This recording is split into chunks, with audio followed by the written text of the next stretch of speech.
जयप्रकाश, मंडल महामंत्री भारतीय जनता पार्टी। क्या मामला है, क्या कार्यक्रम? ऐसा है जो हमारे चाइना के द्वारा उसके एक ऐसी कार्य करतूत के जरिए जो चोरी छुपे हमारे सैनिकों का उसने शहीद कर दिया। उन 20 सैनिकों की शहादत के लिए आज हम उनकी वीरता को देखते कि उन्होंने भारतीय सीमा पे भारतीयों की रक्षा के लिए अपने प्राणों को न्यौछावर कर दी। तो ऐसे वीरों को हम श्रद्धांजलि देने के लिए आज गांधी समिति पे एकत्र हुए हैं। हम चाहते हैं कि जिस प्रकार से प्रधानमंत्री जी ने दूसरे देशों में अपनी छवि बनाई थी और भारतीय जनता पार्टी की छवि में पूरे देशों में फैली और प्रधानमंत्री मोदी जी ने जगह जगह प्रचार किया, परंतु एक ऐसा दुष्ट चीन जिसने हर बात को छुपाया, हर बात को झुटलाया और संसार के सभी स्तरों पर दुनिया में अपनी मक्कारी और गद्दारी का परचम फैलाया है।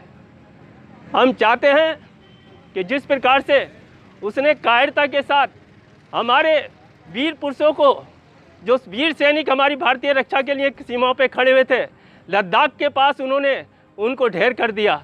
अगर ये कायरतापन उस चीन का अगर सामने से करता तो एक उसका वीरता पता चलती कि उसने हमें जगा के किया, परंतु सोते हुए वीर सैनिकों पे जिस प्रकार से बेखबर थे वो पता नहीं चोरी छुपे उन्होंने कैसे हमला कर दिया।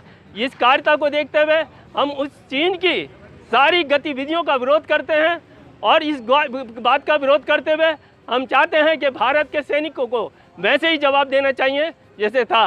फिर भी हमारे भारत के सैनिकों ने 40 लोगों को मारा है, इसका हमें फ़ख्र है क्योंकि उसने कायरता के साथ इसको किया था। हमारे 20 मरे, हमारे 40, तो जो वीर पुरुष हमारे 20 मरे हैं उनकी शहादत के लिए, उनको श्रद्धांजलि देने के लिए आज हम यहाँ एकत्र हैं। हम चाहते हैं कि भारत में जिस जगह चीन का सामान बिक रहा है उसका पूर्णतः बहिष्कार होना चाहिए। स्वदेशी जागरण मंच के द्वारा भी भारत के हर नागरिक के द्वारा जो भारत में आने के चाइना का सामान बेचा जा रहा है उसका पूर्ण रूप से बहिष्कार होना चाहिए और उसको हर प्रकार से नकारा जाना चाहिए और उसकी